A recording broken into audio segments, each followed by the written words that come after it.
오늘 말씀의 주제는 성도들에게는 가야 할 길이 있고 가지 말아야 할 길이 있다 하는 그런 내용으로 함께 은혜를 나누고자 합니다. 우리 앞에 여러 가지 삶의 길이 있지만은 다 덤벙덩 발걸음을 옮기는 선택하는 게 아니라는 거죠.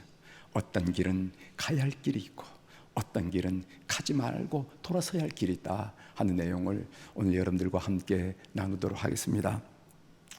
여러분, 고 한경직 목사님 잘 아시죠? 우리 개신교에서 가장 존경받던 어른 중에 한 분이셨습니다. 이분이 은퇴 후에 남한산성에 기거하고 계셨는데 가끔씩 후배 목사님들이 올라가서 어른에게 인사를 올리곤 했습니다.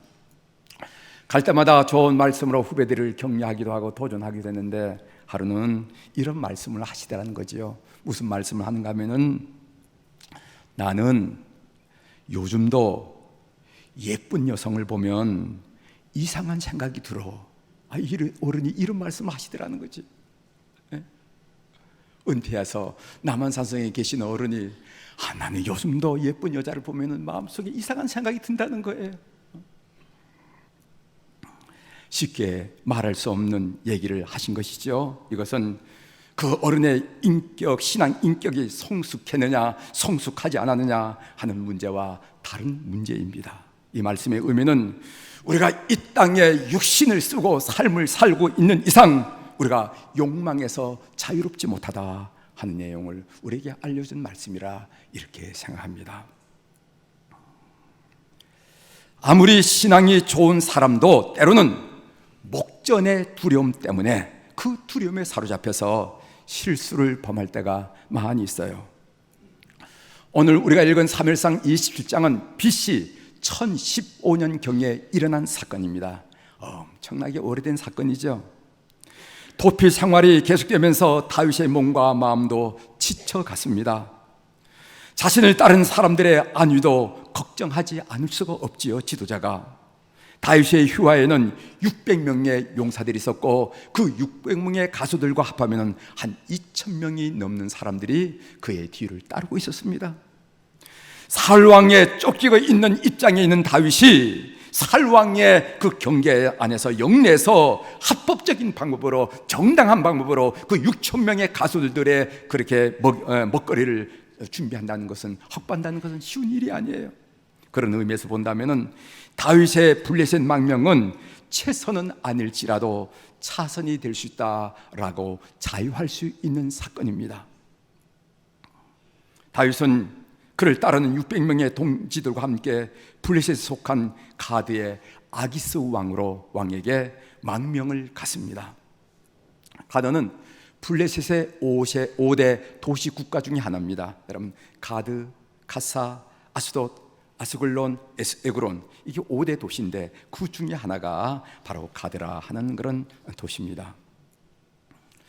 다윗이 가드의 아기스 왕에게로 도피한 것은 이번이 처음이 아니었습니다. 여러분 기억나시죠? 사무엘상 21장에 보면은 다윗이 가드로 도피했다가 위기를 맞은 적이 있었습니다. 아기스 왕의 신하들이 다윗을 알아본 것입니다. 그 말씀이 사무엘상 21장 11절에 있는데 제가 천천히 읽어드리겠습니다. 아기스의 신하들이 아기스에게 말하되 이는 그 땅의 왕 다윗이 아니니까 우리가 춤추며 그 사람의 일을 노래하며 이르되, 무리가 춤추며 이 사람의 일을 노래하여 이르되 사울이 죽인 자는 천천히요 다윗은 만만이로다 하지 아니하였나이까 한지라.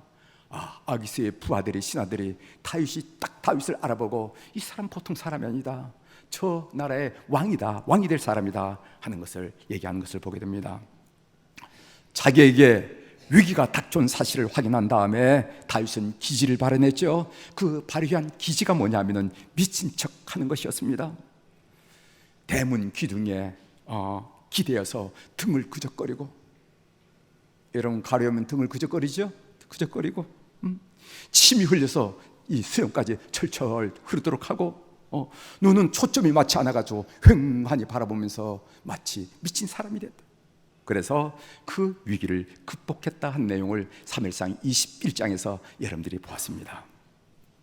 다윗이 블레셋으로 도피한 것은 잘못된 선택이었습니다. 오늘 이 시간 왜 다윗이 블레셋에 도피한 것이 잘못된 선택이었는지 첫 번째 알아보고, 두 번째로는 그 잘못된 선택의 인생의 결과가 무엇인지 알아보고, 그리고 우리가 현대를 살아가면서 그런 잘못된 선택을 하지 않으려면 어떻게 해야 되는지 하는 사항을 함께 나누도록 하겠습니다. 여러분, 이 사실을 오늘 한 주간을 살아가는 여러분들에게 큰 도전과 교훈이 되기를 주의 이름으로 부탁을 드립니다. 먼저 왜 다윗이 블레셋으로 도피한 것이 잘못된 선택이었을까요? 조금 전에 말씀드렸잖아요.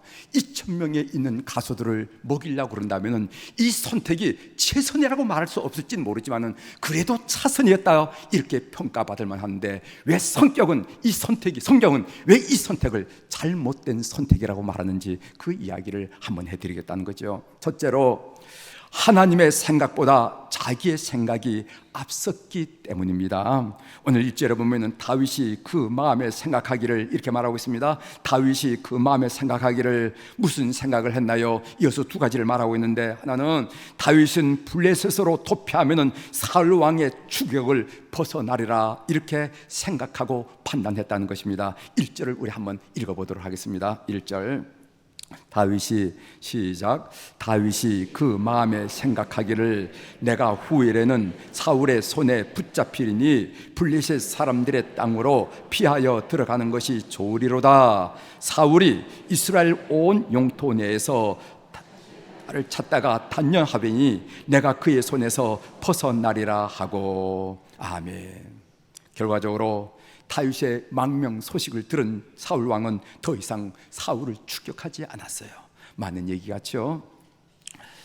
그 다음에 두 번째로 보면은 다윗은 블레셋 왕 아기스가 자기를 받아들이라, 망명을 받아주리라 이렇게 판단을 했습니다. 뛰어난 전략가인 다윗은 아기스가 자신의 망명을 거부하지 않으리라 판단하고 그 망명을 결행했다는 것입니다. 그 이야기가 12절에 나오는데, 12절의 내용은 아기스 왕이 다윗의 망명을 순순히 받아들인 이유가 무엇인지 우리에게 밝혀주고 있습니다. 12절 함께 보도록 하겠습니다. 아기스가 다윗을 믿고 말하기를 다윗이 자기 백성 이스라엘에게 심히 미움을 받게 되었으니 그는 영원히 내 부하가 되리라고 생각하느니라. 블레셋 왕 아기스가 다윗의 망명을 순순히 받아들인 이유가 두 가지가 있다. 하나는 뭐냐면은 과거에는 다윗을 사울 왕의 첩자로 보고 그를 배척했지만 지금은 다윗이 사울 왕의 쫓기는 신세, 쫓기는 입장이기 때문에 받아들였다는 것입니다. 그리고 이어서 아기스 왕은 예전보다 많이 약화된 자신의 군사력에다가 오늘 다윗이 이끄는 600명의 용사를 보충한다면 막당한 전력이 되리라 하는 그런 전략적 계산이 있었다 하는 이야기를 성경에 하고 있습니다. 우리가 읽는 성경 말씀이 개역 개정판인데, 개역 개정판에서는 1절의 말씀을 다윗이 그 마음에 생각하기를 내가 후일에는 사울의 손에 붙잡히리니 라고 번역을 했습니다. 그런데 NIV 같은 영어 성경 번역에 보면은 그러나 라는 접속사를 넣어서 번역한 것을 보게 됩니다. 그러나 다윗이 그 마음에 생각하기를 이렇게 번역했다는 것이죠. 그러나 라는 반의적인 접속사를 사용함으로써 다윗이 지금까지 했던 것과는 전혀 다른 태도와 자세를 취했다는 것을 독자들로 하여금 독자들에게 암시하는 내용을 우리가 보게 됩니다. 즉, 지금까지 다윗은 어떤 행동을 하기 전에, 어떤 판단을 하기 전에, 어떤 결정을 내리기 전에 앞서서 하나님의 뜻을 물었다는 겁니다. 그러나 이제 이 하는 일을 보면은 하나님의 뜻을 묻지 않더라 하는 그 전혀 다른 태도를 우리들에게 암시하고 있다는 거예요. 몇 군데 살펴볼까요? 다윗이 과거에는요, 어떤 행동을 하기 전에, 어떤 판단을 하기 전에, 어떤 결정이 등에 반드시 듯이 하나님께 물었습니다. 여러분 사무엘상 23장 2절에 보면은 이에 다윗이 여호와께 묻자와 이르되 내가 가서 이 블레셋 사람들을 치리이까? 여호와께서 다윗에게 이르되 가서 블레셋 사람들을 치고 그 일 나를 구원하라 하시니. 사무엘상 23장 4절의 말씀입니다. 다윗이 여호와께 다시 묻자온데 여호와께서 대답하여 이르시되 일어나 그 일 나로 내려가라. 내가 블레셋 사람들을 내 손에 넘기리라 하신지라. 이렇게 묻자와 다시 묻자와, 이것이 다윗의 삶의 태도였다는 것입니다. 그러나 지금은 다윗이 하나님의 생각보다 자기의 생각을 앞세운다는 거예요. 성경은 이런 다윗의 태도가 잘못되었다라고 우리에게 지적해 주고 있습니다. 둘째로 다윗이 블레셋으로 도피한 것이 잘못된 두 번째 이유는 무엇인가? 그것은 하나님의 손보다 사울의 손을 더 무서워하더라. 이것이 잘못됐다는 겁니다.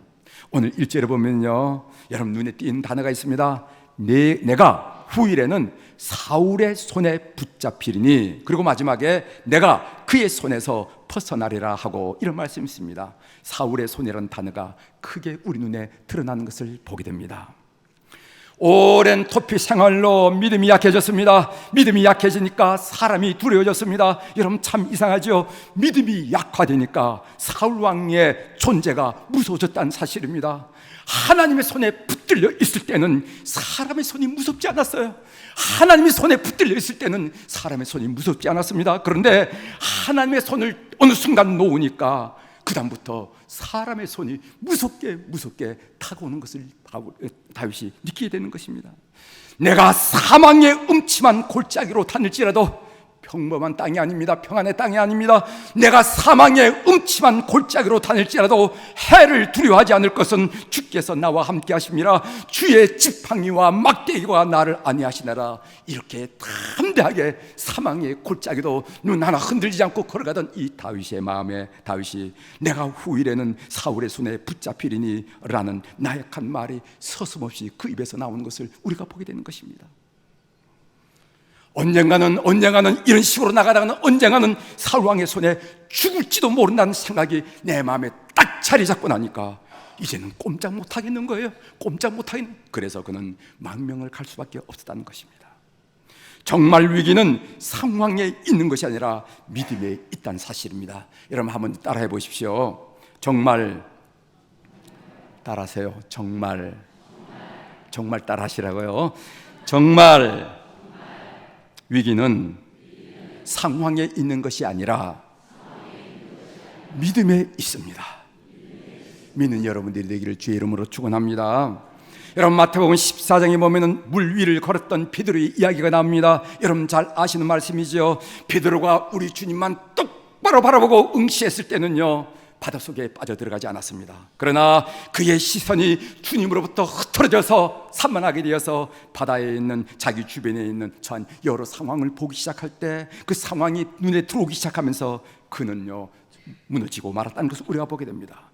거센 바람이 몰고 오는 파도가 만만하지 않았습니다. 두려움이 없음했어요. 그래서 결국 베드로는 인생의 물속으로 빠져들고 말았다 하는 말씀이 있습니다.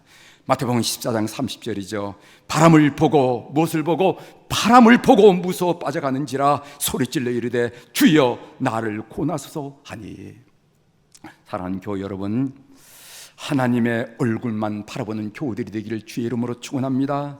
시편 62편에 이런 말씀이 있습니다. 나의 영혼아 잠잠히 하나님만 바라라.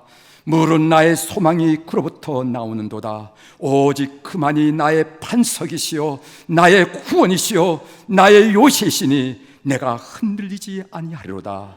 나의 구원과 영광이 하나님께 있으며 내 힘의 반석과 피난처도 하나님께 있도다. 백성들아 시시로 그를 의지하고 그의 앞에 마음을 도하라. 하나님은 우리의 피난처시리로다. 이렇게 말씀하셨어요.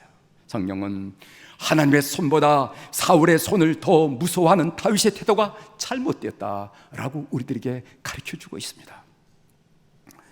두 번째로 다윗이 블레셋 땅으로 망명한 그 잘못된 선택의 결과가 무엇인가 하는 것입니다. 처음에는요 다윗의 선택과 판단이 옳은 것처럼 보였습니다. 모든 문제들이 잘 풀려가는 것처럼 보였습니다. 그러나 그게 아니었습니다. 먼저 보면은요, 자신의 입장이 난처해지고 삶이 혼란스러워진 것을 보게 됩니다. 사무엘상 28장, 이제 다음 주에 공부할 내용이지만은 사무엘상 28장에 보면은 이스라엘과 블레셋이 전쟁이 일어납니다. 사무엘상 28장 1절 2절을 보면은 그때 블레셋 사람들이 이스라엘과 싸우려고 군대를 모집한지라 아기스가 다윗에게 이르되 너는 밝히 알라 너와 내 사람들이 나와 함께 나가서 군대에 참가할 것이니라. 이스라엘과 블레셋이 전쟁이 일어났는데 아기스 왕이 어느 날 다윗을 부르더니까 다윗이여, 이제 전쟁이 일어났으니까 너와 너희 부하들 함께 전쟁에 나가자, 이렇게 요청하는 겁니다. 다윗이 아기스의 왕의 요청을 들어서 참전을 하면은 그는 어떻게 되냐면은 자기의 종족과 전쟁을 해야 되게 되는 겁니다. 반대로 나는 우리 동족과 전쟁을 못합니다, 그럴 수는 없습니다. 그럼 자기 목과 부하의 목을 내놔야 되는 거예요. 참으로 다윗의 입장이 난처해지고 혼란스러워졌습니다. 우리가 인생을 살면서 이럴 때가 많이 있습니다. 왜 이렇게 인생이 혼란스럽냐고, 왜 이렇게 인생이 얽히고 설켰느냐고, 도대체 어디가 문제냐고, 이렇게 우리가 토로할 때가 많이 있는데 이때 바로 이 다윗의 상황이라는 거예요. 또한 그를 따르던 부하들의 저항을 받게 됩니다. 예전에는 다윗이 뭐라 하면은 생명까지 바치고 일을 했던 부하들이 이제 다윗을 저항합니다. 오늘 사무엘상 30장에 보면은요, 다윗이 어쩔 수 없이 아기스 왕의 요구를 받아들여서 그 자기 휴와의 용사들과 함께 전쟁에 나가 있는 사이에, 전장에 있는 사이에 뒤에 남아있던 여인들과 자녀들이 모두 아멜렉의 포로 잡혀가고 말았습니다. 그 부대가 앞으로 전장에 나가 있는데 뒤에 있던 아멜렉이 공격을 해와가지고 자기의 부인, 아내들과 자식들을 다 잡아갔어요. 사무엘상 30장 3절입니다. 다윗과 그의 사람들이 성읍에 이르러 본즉 성읍이 불탔고 자기들의 아내와 자녀들이 사로잡혔는지라. 이 사실을 보고 자기 아내가 잡히고 자기 자식들이 잡혀간 사실을 알고 그렇게 충성스러운 부하들이 관기를 다 손에 돌을 들고 다윗에게 치려고 했어요. 다윗의 삶이 뒤엉켜졌습니다. 어디서부터 문제를 풀어야 할지 모르겠어요. 왜 이렇게 내 삶이 뒤죽박죽이 된지 모릅니다. 이 모든 것은 다윗이 하나님의 뜻을 묻지 않고 자기 생각대로 행동한 결과라는 겁니다. 오늘 본문이 사무엘상 27장이 우리에게 주는 이 메시지를 여러분 마음속에 가다놓는 여러분들이 되기를 주의 이름으로 축원합니다. 왜 이렇게 내 삶이 뒤죽박죽이 되었는가? 내 삶의 참된 주권자인 하나님께 묻지 않고 내 생각대로 가장 합리적으로 합당하게 상식적으로 일을 해나갔더니까 이런 결과를 맺었다는 것입니다. 이런 말이 있습니다. 아무리 똑똑해도 부지런한 사람을 못 당하고, 아무리 부지런해도 운 좋은 사람을 못 당하고, 아무리 운 좋아도 은혜 받은 사람을 못 당한다. 아멘. 네, 은혜 받는 사람, 하나님의 뜻을 쫓아가는, 하나님이 밀어주기로 한 사람을 사람이 못 건든다는 겁니다. 사람이 못 당한다는 겁니다.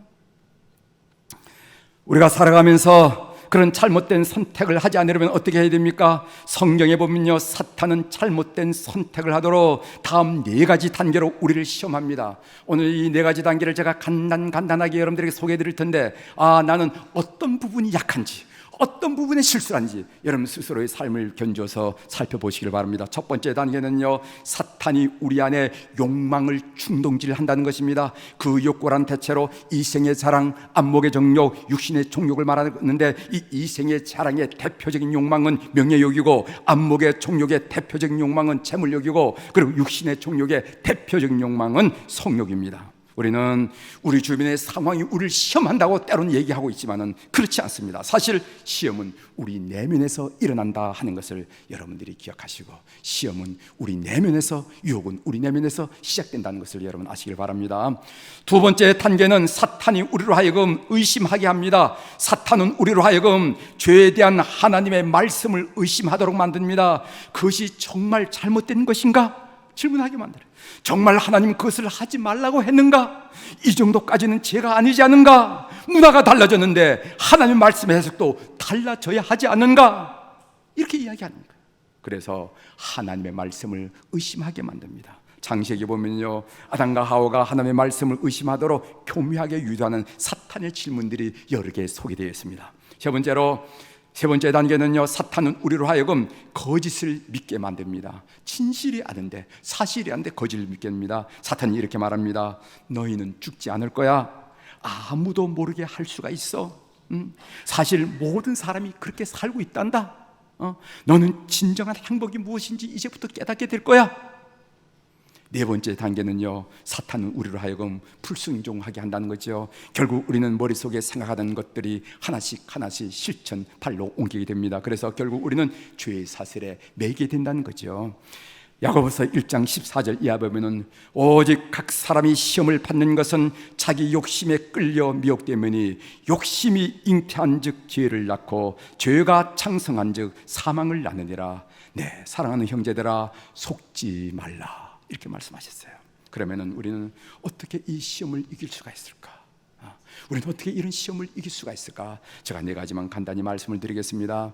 여러분들이 어떨 때 내 결단이 약하구나, 어떨 때 판단이 약하구나, 이럴 때 여러분 한번 참고하시고 보충해 보시길 바랍니다. 첫 번째로 관심을 다른 데 돌리라는 거예요. 유혹을 이길 장사는 없습니다. 성경 그 어디에도, 구약 성경, 신약 성경 어디에도 유혹에 맞서라라는 단어는 한 군데도 나와 있잖아. 너는 하나님의 사람이 아니냐, 유혹에 맞서라, 이런 내용은 한마디도 안 써. 그래서 유혹을 받지 않으려면 유혹의 장소를 떠나야 합니다. 생각의 채널을 바꾸고 다른 생각에 몰두해야 됩니다. 이 유혹을 벗어나야지 하고 골똘히 생각하면 할수록, 저항하면 할수록 실제로는 그 유혹이 더 강렬하게 다가오는 것을 느낀다는 거죠.